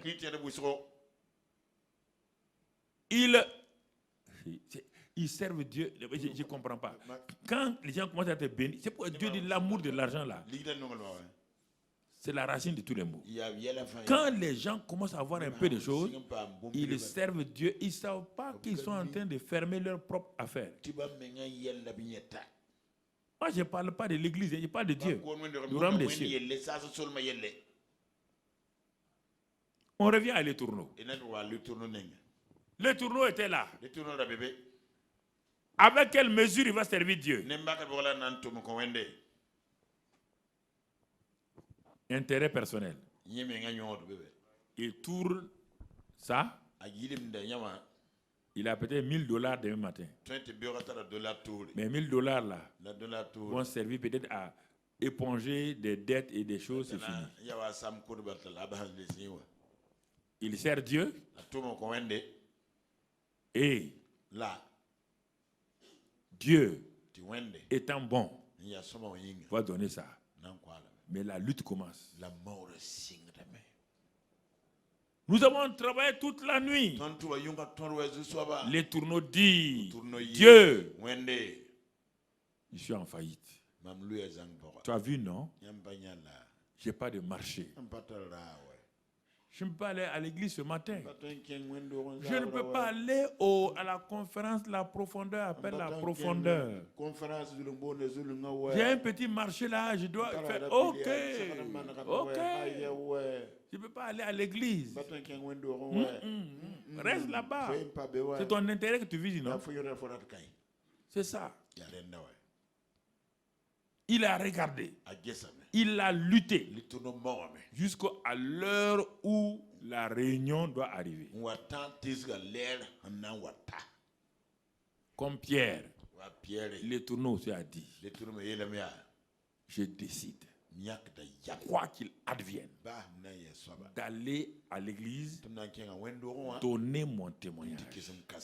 Oh Dieu, je ne veux pas me baser sur cet argent que je peux avoir avec cette pièce-là. Il a posé la pièce. Il est parti à l'église. Il est parti servir le royaume des cieux. Quand il a donné son témoignage, des gens ont été sauvés. Des gens ont été bénis. Dès qu'il sort, Satan le harcèle. C'est très bien. Les gens sont sauvés. Mais maintenant, pauvre l'étourneau, tu n'as pas le temps pour faire la pièce là. C'est un problème. Tu as perdu ton argent. Il est parti se coucher, découragé. Quand il s'est couché, à 2 heures du matin, Dieu vient avec un rêve.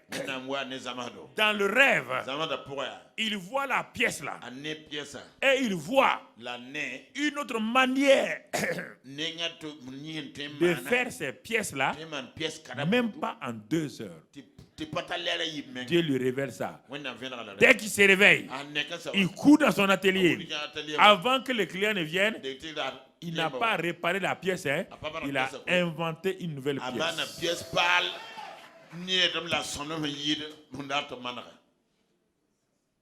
Les tourneaux. Jusqu'à ce jour-là. Il a fait des usines partout aux États-Unis. Chaque État, il avait presque une usine. Et dans chaque usine, à 10 h du matin, des pasteurs viennent prêcher au moins 1 heure. Il arrête à 10 h. Toutes les usines là, que tu sois chrétien ou pas chrétien, les tourneaux arrêtaient le travail à 10 h. 10 h à 11 h. Il avait des avions personnels. L'un des plus riches chrétiens des États-Unis. Toutes les pieds que tu vois aujourd'hui, Caterpillar, on dit que la pièce qu'il tournait a inventée, personne n'a même pu faire. Parce que c'est une pièce qui vient d'où? De son compte quoi? De son compte quoi? Céleste. De son compte céleste. Tu entends? Je ne vais pas aller loin ce matin, parce que je vais continuer le soir. C'est pourquoi je veux doucement que tu comprennes. Tu comprennes. Je suis arrivé de la France. J'ai commencé à travailler. Commencé à lutter. Directeur de service. Dieu a fait un miracle, je suis devenu directeur. Et tu ne connaissais pas les voies de Dieu?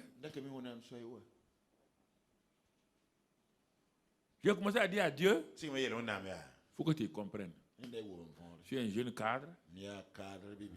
Bon, je prends soin de ma petite soeur qui est venue. C'est ce qu'on appelle les collèges pigés ou quoi, les cours pigés à l'époque. Je paye ça. Tu sais, on a 60 000 francs, hein, des cadres de l'époque en 75. C'est ça. Je viens d'avoir ma première fille. Donc j'avais des arguments. Oh Dieu, tu dois comprendre. Tu comprends les choses. Il faut laisser. Comme je serai bien là, je vais payer les 10 000 les offrandes. Dis d'abord, c'est quand tu seras bien que tu vas donner 10 000 offrandes. Tu vois, Dieu, même il y a des gens qui ont dit que la dîme là, c'est pour l'Ancien Testament. Dieu dit, ok, si c'est pour l'Ancien Testament, moi je suis plus vieux que l'Ancien Testament. Continue. Mon frère, la pauvreté s'est entrée dans ma maison. Avant le 23 du mois, il n'y avait plus rien. Je n'ai pas de frigo. Je n'ai pas de cuisinière. Je n'ai même pas de chaise. Et directeur de service. C'était la vieille moto. C'était dur comme ça de ma femme là qu'on utilisait. Dieu dit ok, il n'y a pas de problème. Comme c'est quand tu seras riche là, qui va te rendre riche, on va voir. Mais je priais, je jeûnais. C'est en ce moment, Dieu me met de l'humour quoi. C'est en ce moment-là, j'avais une salle là où je priais. C'est en ce moment-là que la gloire de Dieu est venue dans la salle là où je vous ai dit, j'ai amené quelqu'un là. C'est en ce moment-là, prière jeune, la gloire de Dieu est descendue dans la salle là. C'est en ce même moment-là qu'un de mes amis, sa femme devait accoucher à Matente Yenenga, l'autre côté. Moi, j'étais à côté. Donc, avenue de Loudun. Et sa femme devait accoucher. J'ai veillé toute la nuit. J'ai prié. Vers 4 h du matin, j'entends quelqu'un frapper à la porte, à la fenêtre. Moi, je ne suis pas sorti. C'est après que, quand je suis sorti, ma femme m'a dit, c'est ton ami de France là. Sa femme est en train d'accoucher, l'enfant est mort dans son sein, et la sage-femme dit qu'on ne peut rien faire, il faut l'envoyer à Yalagadour vite, et on va l'opérer, pour qu'elle-même n'ait pas de problème. Et c'est en ce moment que mon ami là, qui se moquait de moi en France là, est venu. Et comment il a fait toute la nuit, veiller de prière. Je faisais régulièrement veiller de prière la nuit. Veiller de prière. Je priais. La gloire de Dieu descend. Mais pauvreté. Dieu dit si tu vas manger jeûne et prière, il faut manger. Je suis allé prier pour lui là-bas. Écoutez, il est là, hein? Il a amené son frère marabout. Sa mère était là. Ils ont amené tout. Ils ont tout fait. Et là, sa femme dit non, je suis fatigué. On va attendre. 8 heures. L'ambulance va l'amener à Yalgado. On va opérer, enlever l'enfant. L'enfant est mort. Je suis arrivé. Je suis Dieu. J'ai dit à tout le monde était assis. Il était 6h15. Il dit 6h20. L'enfant l'a né. Les gens ont dit, mais il est fou. Je suis sorti. Si tu vois, il y a la maternité, il y a un gars là. Je ne sais pas s'ils ont coupé. Il y a un petit mangué dans la cour, là, tout juste avant. Je suis allé m'asseoir là-bas. J'ai regardé ma montre. J'ai dit à ma femme, comme tu es infirmière aussi, à l'époque, la maman, tu peux accoucher les... Va prendre dis à la sage-femme là. De rentrer. 6h15. 6h16. 6h17. 18. 19. 20. Le bébé a crié.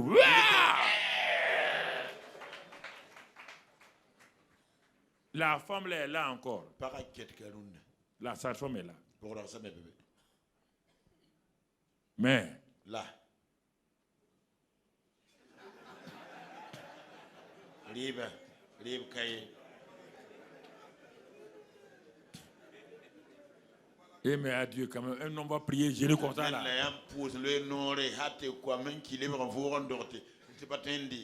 Dieu dit, moi je veille sur ma parole.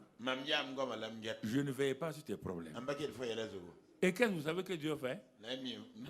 La fille que j'ai prise pour porter ma première fille là, qui travaille chez moi, son grand frère était dans l'église de Gungain, à des gouttes de Gungain. J'étais assis sur ma terrasse, en train de réfléchir. Comment on va manger même tout? Il vient chez moi pour rendre visite. Il est là encore, il est devenu aujourd'hui pasteur. Il vient avec un livre dans sa main. J'ai dit, il dit Timothée. C'est quel livre ça?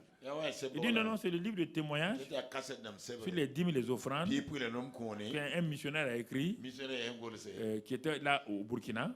Il dit, donne-moi, je veux voir. Comme il appelle les dîmes et offrandes, là, ça ne me plaît pas beaucoup, mais je dis, donne-moi, je veux voir. Quand j'ouvre ça, je tombe sur un témoignage. Un homme de Kaya. Pêcheur de poissons à Kaya, dans la région là-bas. Un chrétien qui n'aimait pas les dîmes offrandes. À cause de ça, il a décidé de fuir pour aller en Côte d'Ivoire. Il est arrivé à la gare de Ouaga ici. Il est parti pour prendre l'express, le train express là. Il a acheté le billet. Il a pris son sac. Il n'a pas dit à sa femme, hein, à cause de 10 000 francs, il veut fuir. En ce temps, le chef de gare est venu. Il sifflait 3 fois. Quand on siffle une première fois, on dit aux voyageurs, préparez-vous. Deuxième fois, entrez dans le train. Troisième fois, le train démarre. Ils ont sifflé. Le gars a pris son sac. Il est arrivé. Ils ont sifflé. On dit rentrer. Le gars est paralysé sur le quai. Il essaie d'avancer. Il n'y a pas moyen. Le train est parti devant lui. Dieu lui dit, on ne fuit pas mon argent. Il est retourné à Kaya. Allez se repartir son pasteur. Quand j'ai lu ça là, Dieu m'a dit, tu vois où tu es? J'ai dit à Timothée, laisse-moi le livre là. Je veux voir. Mon ami, chacun un jour doit rencontrer Dieu dans un domaine précis. Le tourneau l'a rencontré. Pierre l'a rencontré. Et moi, je l'ai rencontré. Il dit, mais qu'est-ce que je dois faire? Dieu dit non. J'ai dit de donner les dîmes aux offrandes. Et j'ouvre les écrits des cieux. Laisse les gens qui disent que les dîmes c'est l'ancien. Laisse-les. Ils sont plus intelligents que moi. Laisse-les. C'est parce qu'ils gagnent des cœurs qui sont avares. C'est pourquoi les gens, ceux qui sont avares vont accepter. Ceux qui ne sont pas avares vont accepter cet enseignement. Les avares vont accepter ça. Ceux qui aiment l'argent vont accepter ça. Donc j'ai décidé, je suis allé prendre un cahier. J'ai dit à Dieu, je me répands. Tout ce que je t'ai volé là. Parce que j'ai lu Malachie maintenant, dit je suis un voleur. Ah, un voleur. Ah, comment ça, c'est pas bon. Hein? Ensemble, j'ai commencé à prêcher. J'ai prié pour les fous à Yalgadon. Et les fous étaient guéris. Mais moi, je n'ai pas à manger. J'ai pris je suis allé acheter un cahier. J'ai écrit là-dedans.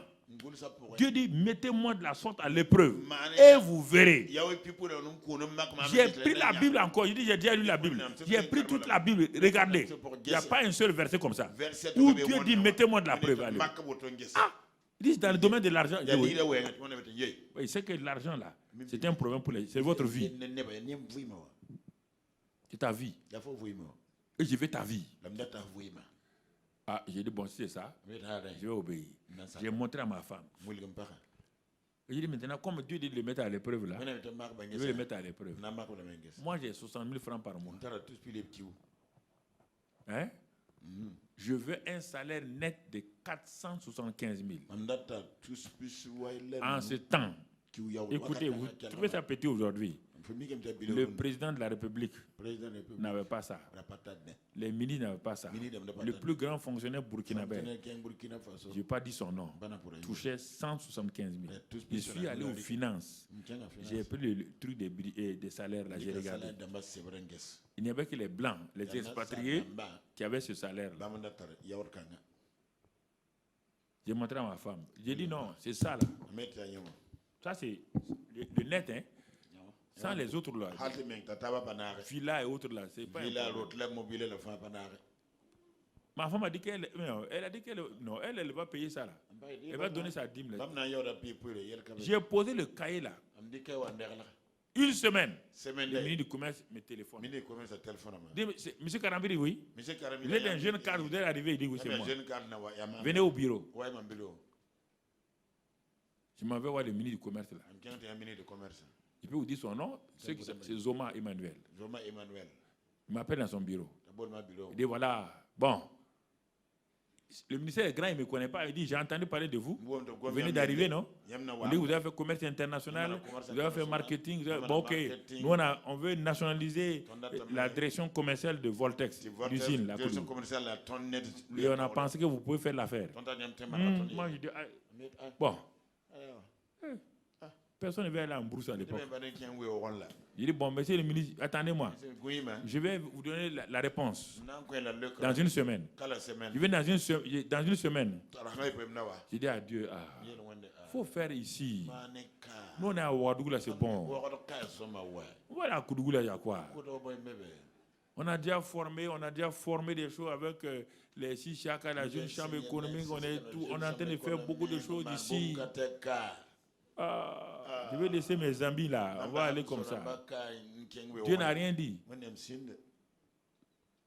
Comme je ne peux pas voir le ministre là, il a envoyé le directeur général de venir me voir. Le directeur général vient me voir. Il dit, monsieur Karambiri, le ministre m'a dit de venir vous voir. Je n'étais pas content. Bon. Il dit, si vous venez travailler avec nous, on va vous donner une voiture de service. On venait de me donner une voiture de service ici. J'ai ça déjà ici. On va vous donner cuisinier boy. Cuisinier boy. En Afrique, ça sert à quoi? Ma femme est là. Il y a une fille qui prépare. Cuisinier boy, elle va faire quoi? Il dit, on va vous donner villa. Il dit, bon. Là où je suis là, ce n'est pas villa, mais c'est habitable. Comme il a vu que je ne réagis pas là, il dit, monsieur Karambiri, si vous venez là, voilà, nous allons vous donner 475 000. Il dit, faut pas aller loin. C'est quand je dois venir, quand? Il dit, non, quand on se répète, il dit, demain je viens. J'ai pris mon sac. J'ai mis Forokia là-dedans. J'ai dit à ma femme, au revoir.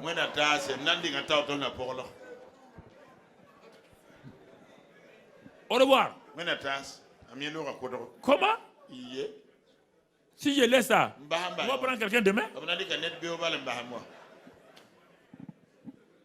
Depuis ce jour-là, jusqu'à maintenant, je n'ai plus manqué de quelque chose. Miracle sur miracle. Ça, c'est ma vie personnelle. Ce soir, je vais te parler du ministère. Comment le centre est né. Comment la télévision est née. Comment le bâtiment de 10 000 places est né. Je vais te montrer ça avec des preuves. En 1982 et en 2006. Ce soir-là, on va projeter sur l'écran ce que les alliances que j'ai fait avec Dieu. Pour que le ministère aille de là-bas. Ma vie personnelle, 10 000 offrandes là, je ne joue plus avec ça. Les gens n'ont qu'à dire ce qu'ils veulent. C'est ça qui maintient toute ma vie. Il a dit qu'il ouvre les cieux, il menace celui qui dévore. Il menace celui qui dévore. Mais bien. Et j'ai pris ça au sérieux. Je ne donne pas ça au hasard. Hein. Je prépare, je prie sur ça. Je ne viens pas à l'église quand le panier passe. Je fouille mes poches. Non. Ce que je ne ferai pas à un président de la République, je ne le ferai pas au grand Dieu. Comment tu te comportes avec Dieu? C'est pourquoi ta vie a des problèmes. Mais si tu tombes maintenant, homme de Dieu, homme d'affaires. Si tu tombes sur une femme qui dépense plus d'argent que les 10 000 les offrandes, il faut attraper ta tête pour pleurer. Pas jouer avec ça. Hein? La stabilité d'un ministère d'un homme de Dieu, c'est le comportement de sa femme avec l'argent. Si sa femme a l'amour de l'argent, elle va te ruiner sur la route. Elle va te pousser à poser des actes. Te pousser à poser des actes. Donc tu comprends? Donc Pierre a fait cette première expérience. Mais ça ne l'a pas servi. Il va faire une deuxième expérience avec Dieu. Pour qu'il se rappelle. Quand il a trahi Jésus là. Quand il a trahi Jésus. Jésus va faire une deuxième expérience de la pêche miraculeuse encore. Au moment où Pierre avait honte là, un jour Jésus vient sur la rive encore. Cette fois-ci, pour rappeler à Pierre qu'est-ce que lui a dit là, c'est valable. Que ça ne joue pas. Ils ont travaillé encore toute la nuit. Dans Jean 21, ils ont travaillé toute la nuit. Ils n'ont pas pris de poisson. Le même Jésus dit, jeunes gens, avez-vous quelque chose à manger? Ils ont dit rien. Il dit ok, jetez les filets à droite.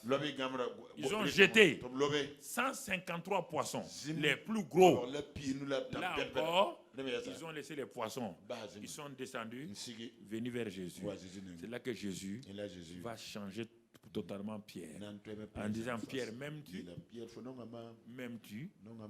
m'aimes-tu réellement pour faire ce que je te dis de faire? Donc ça c'est le premier enseignement du matin pour notre vie personnelle et un peu les entreprises et tout. Ce soir, on va voir une deuxième étape que tu vas comprendre. Où Dieu va te dire, qu'as-tu dans la main? Qu'as-tu dans ta maison? Combien de poissons avez-vous? 3 questions qui vont résoudre tes problèmes à tout niveau. Qu'as-tu dans la main? Ça c'est Moïse. Qu'as-tu dans la maison? Ça c'est la veuve d'un prophète endetté. Combien de poissons avez-vous? Ça c'est les disciples avec tout. La réponse à ces 3-là, tu vas voir ce que ça donne, frères et sœurs. Mais prends le message de ce matin, tu vas aller avec ça. Tu vas faire repasser en toi. Est-ce que Dieu a-t-il changé? Il veut t'aider. Dieu n'a pas besoin de mon argent ni ton argent. Dieu ne mange pas. Il a dit hier, on a vu. Il dit tout m'appartient. Tout ce qui est sous la terre. Tout ce qui est les animaux et tout dans le sol. Tout m'appartient. Dieu veut simplement te mettre à l'épreuve pour que tu comprennes quel est le chemin qui va t'amener à aller de l'avant. Et si tu refuses, tu discutes, il n'y a pas de problème. Il te laisse la liberté. Mais ce qui est sûr aujourd'hui, ce sera difficile. On va prier encore pour terminer. Excellent Père. Merci pour ta grâce. Merci pour ta fidélité. Nous réalisons que tu es la seule source. Nous avons cherché des sources dans les hommes, dans nos entreprises, dans nos affaires, dans nos états, chez nos parents, qui sont que des instruments et des moyens. Toi, tu es la seule source. C'est pourquoi, Père, je te remercie pour cet enseignement que tu nous as donné, afin que nous puissions aller de l'avant. Sois béni et sois loué. Merci pour tous tes bienfaits. Sois glorifié et sois exalté pour ton amour. Continue à parler à nos cœurs. Les choses que nous aimons plus que toi, nous voulons donner d'eau. Nous voulons nous repentir. Nous voulons simplement regarder à toi comme notre source de protection, comme notre source qui pourvoit, comme notre source de bonne santé, comme notre source de salut, comme notre source de sanctification, comme notre source de sécurité. Père, sois béni et sois loué pour ton peuple. Donne-leur que cela soit installé dans leur cœur et que la gloire te revienne.